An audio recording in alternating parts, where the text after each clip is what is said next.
ಪ್ರಾಣೇಶ್ ಅವರೇ, ನಿಮ್ಮ ಇಡೀ ಪಯಣದಲ್ಲಿ ಒಬ್ಬರ ಬಗ್ಗೆ ನಾವು ಇಲ್ಲಿವರೆಗೂ ಮಾತಾಡಿಲ್ಲ. ನೀವು ಈ ಥರ ಆಗಬೇಕು ಅಂತ ಆಸೆ ಪಟ್ಟವರು, ಅವರ ಮೆದುಳು ನಿಮ್ಮ ನಾಲ್ಗೆ ಆಗಿತ್ತಂತೆ, ಅವ್ರ ಆಸೆ ಪಡೆದಲ್ಲ ನೀವು ಮಾಡ್ತಾ ಇದ್ರಂತೆ, ಅವ್ರ ಕನಸಿಗೆ ನನಸಾಗಿದೆಯಂತೆ. ನಿಮ್ಮ ತಮ್ಮನ ಬಗ್ಗೆ ಹೇಳಿ.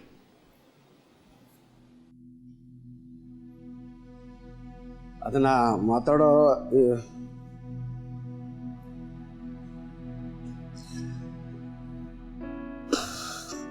ನಾನು ಪ್ರಪಂಚದ ಯಾವ ವಿಷಯದ ಬಗ್ಗೆ ಬೇಕಾದ್ರೂ ಮಾತಾಡಬಲ್ಲೆ ಸರ್. ನನ್ನ ತಮ್ಮನ ಬಗ್ಗೆ ಮಾತ್ರ ನಾನು ಮಾತಾಡಕ್ಕೆ ಸಾಧ್ಯ ಇಲ್ಲ.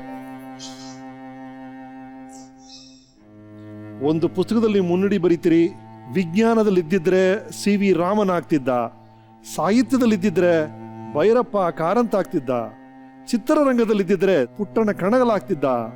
ಅದೆಲ್ಲ ನಿಜ ಸರ್. ನನ್ನ ಪ್ರೀತಿಯ ತಮ್ಮ ಅಂತ ಬರೆದಿದ್ರಿ ನೀವು.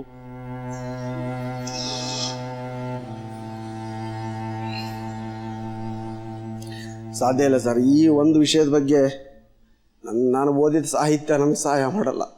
ನನ್ನ ಸ್ಟೇಜ್ ಕರೇಜು ನನಗೆ ಧೈರ್ಯ ಕೊಡಲ್ಲ. ಯಾಕೆಂದರೆ ಇದನ್ನ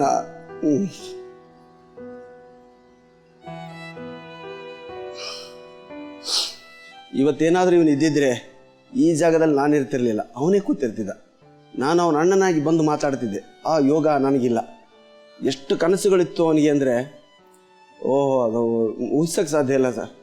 ನನಗೆ ಉದ್ಯೋಗ ಇಲ್ಲ, ನನಗೊಂದು ದುಡಿಮೆ ಇಲ್ಲ, ಸಾಹಿತ್ಯ ಬಿಟ್ಟರೆ ಇವನಿಗೇನು ಬರಲ್ಲ, ಜೋಗ ಕಳೆದು ಬಿಟ್ಟರೆ ಇವನಿಗೇನು ಬರಲ್ಲ ಅಂಥೇಳಿ ಆ ವ್ಯಕ್ತಿ ನನಗೋಸ್ಕರ ಮಾಡಿ ತ್ಯಾಗ ಇದೆಯಲ್ಲ ಸರ್, ಅವರು ಮಹಾಮೇಧಾವಿ.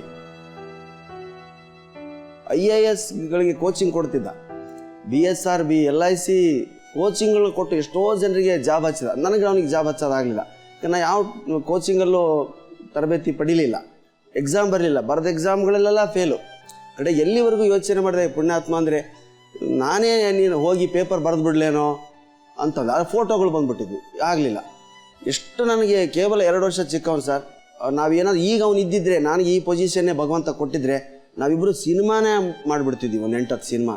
ಏನು ಸ್ಕ್ರಿಪ್ಟು ಸರ್ ಅವನು, ನಾವು ಒಂದು ಸಾರಿ ಬಿಡುವಾದ ತೋರಿಸ್ತೀನಿ ನಿಮಗೆ. ಹೇಗೆ ಸ್ಕ್ರಿಪ್ಟ್ ಮಾಡ್ತಿದ್ದ, ಏನು ನಾಟಕ ಬರೀತಿದ್ದ. ಆದರೆ ಶಿಸ್ತಿಲ್ಲ. ಲಾಟ್ರಿ ಟಿಕೆಟ್ ಹಿಂದ್ಗಡೆನೇ ಸ್ಕ್ರಿಪ್ಟ್ ಬರೀತಿದ್ದ. ಗೀತಗುಚ್ಛ ಅಂತ ಒಂದು ಬುಕ್, ಗೀತಗುಚ್ಛ ಅಂತ ಒಂದು ಪುಸ್ತಕ, ಒಂದು ದೊಡ್ಡ ಕಾದಂಬರಿ ಇದೆ ಸರ್ ಒಂದು. ಅದನ್ನು ಈ LICಲಿ ಪ್ರಿಂಟ್ ಮಾಡಿ ಪ್ರಿಂಟೌಟ್ ತೆಗೆದು ಹಿಂಭಾಗ ಖಾಲಿ ಇರೋ ಸ್ಥಳದಲ್ಲಿ ಬರೆದಿದ್ದಾನೆ.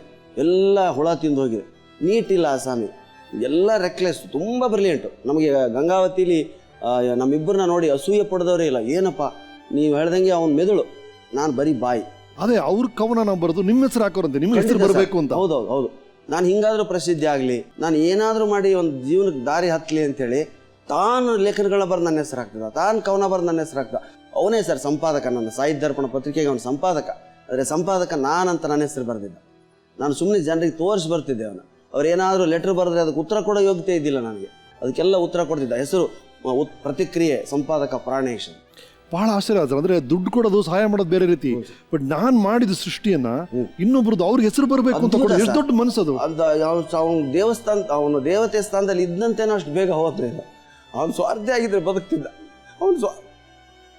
ಅವನು ಸ್ವಾರ್ಥಿ ಆಗದೆ ಪರೋಪಕಾರದಿಂದ ಏನು ಮಾಡಿದೆ ಸರ್, ಅದಕ್ಕೆ ಅವನಿಗೆ ಮರಣ ಬಂತೇನೆ.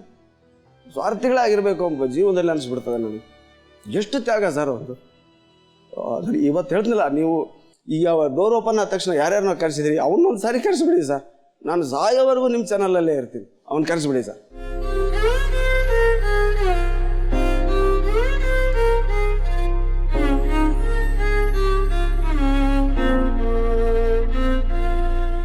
ಇಷ್ಟು ನಗ್ಸೋರು ನೀವು ನಮ್ಮನ್ನೆಲ್ಲ.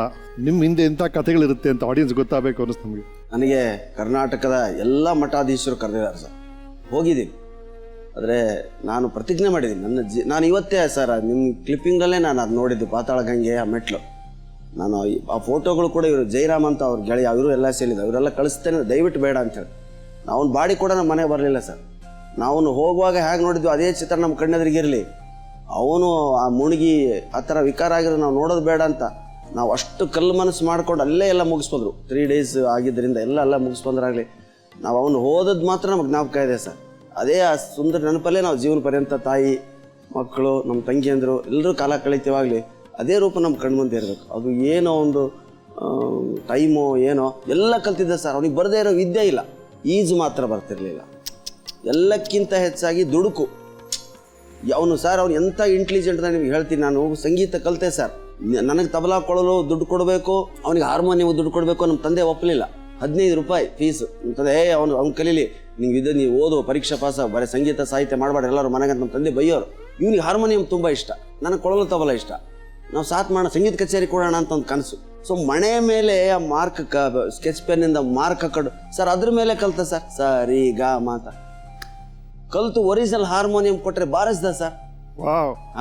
ಅವನಿಗೆ ಬರದೇ ಇರೋ ವಿದ್ಯೆ ಇಲ್ಲ ಸರ್. ಎಂಥ ಸೂಕ್ಷ್ಮಗ್ರಾಹಿ, ಎಷ್ಟು ಸೆನ್ಸಿಟಿವ್, ಕುಶಾಗ್ರಮತಿ ಅಂದರೆ ಅವನು ಬಹುಶಃ ಮನುಷ್ಯನೇ ಅಲ್ಲ, ಅಂಥ ಮೆದುಳು ಸರ್.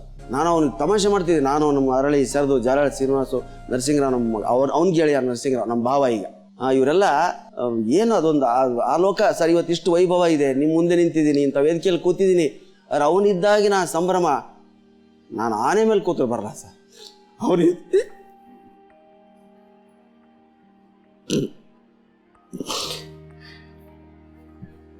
ಏನು ಮಾಡಿದ್ರು ನಮ್ಮ ತಮ್ಮ ಹಿಂದೆ ಇದ್ದಾನೆ ಅಂತಕ್ಕಂಥ ಧೈರ್ಯ ಇತ್ತು ನನಗೆ. ಇವತ್ತು ನಾನು ಏನಾದರೂ ಅವನಿಲ್ವಲ್ಲ ಅನ್ನೋ ಕೊರಗು, ಇದು ವೈರಿಗೂ ಬೇಡ. ನಾನು ಇದನ್ನು ಸಹಿಸೋ ಶಕ್ತಿನೇ ನನಗಿಲ್ಲ. ನಾನು ಶ್ರೀಶೈಲ ಜಗದ್ಗುರುಗಳು ವಿನಂತಿ ಮಾಡ್ಕೊಂಡ್ರು, ಪಾಪ ದಯವಿಟ್ಟು ನೀವು ಸರಿ ಶ್ರೀಶೈಲಕ್ಕೆ ಒಂದು ಸಾರಿ ಕಾರ್ಯಕ್ರಮಕ್ಕೆ ಬನ್ನಿ, ಬುದ್ಧಿ ನನಗೆ ಕ್ಷಮಿಸಿ. ನಾನು ಕರ್ನಾಟಕದ ಜಗತ್ತಿನ ಯಾವ ಮೂಲೆಗಾದರೂ ಹೋಗಬಲ್ಲೆ. ನಾನು ಶ್ರೀಶೈಲ ಮಲ್ಲಿಕಾರ್ಜುನ ದರ್ಶನ ಮಾಡೋ ಯೋಗ್ಯತೆ ನನಗಿಲ್ಲ ಸರ್. ದರ್ಶನ ಕೊಡಬೇಕು ಅಂತ ಕರೆಸ್ಕೊಂಡು ಮಲ್ಲಿಕಾರ್ಜುನ ಅವನನ್ನಲ್ಲೇ ಐಕ್ಯ ಮಾಡ್ಕೊಂಬಿಟ್ಟ. ನಾನು ಅವನು ನೋಡಲ್ಲ. ನಾನು ಅಲ್ಲಿ ಏನಾದರೂ ಹೋದರೆ ನಾನು ಅದೇ ಸ್ಥಳದಲ್ಲಿ ಬಿದ್ದು ಸಾಯ್ತೀನಾಗಲಿ, ನಾನು ತಿರುಗಿ ಊರಿಗೆ ಬರೋದು.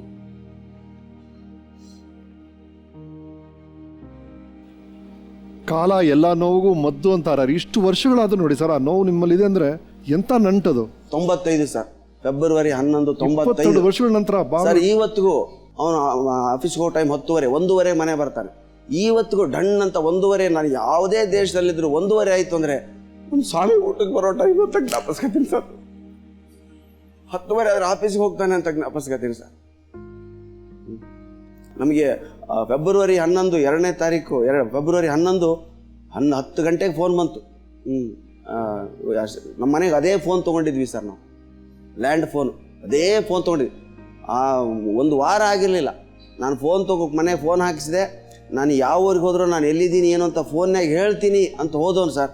ಅವನು ಮಾತಾಡಲಿಲ್ಲ ಸರ್ ಆ ಫೋನಲ್ಲಿ. ಬಂದದ್ದೇ ನಮಗೆ ಶ್ರೀಶೈಲ ಪೊಲೀಸ್ ಸ್ಟೇಷನಿನ ಇನ್ಸ್ಪೆಕ್ಟರ್ ಫೋನ್ ಸರ್.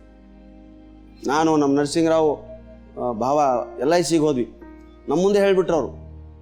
ನಾನು ಅಲ್ಲೇ ಕುಸಿದು ಕೂತೆ. ನಮ್ಮ ಭಾವ ನರಸಿಂಗರಾವ್ ಅಲ್ಲೇ ಅಂತ ಹತ್ರ ಆಫೀಸಲ್ಲಿ ಅವರೇ ಹೋಗ್ಬಿಟ್ರು, ನೀನು ಬರಬೇಡ, ನೀನು ನೋಡಿದ್ರೆ ನೀನು ಉಳಿಯಲ್ಲ ಅಂತ ಗೊತ್ತಾಯ್ತು ನಮ್ಮ ನರಸಿಂಗರಾವ್ಗೆ.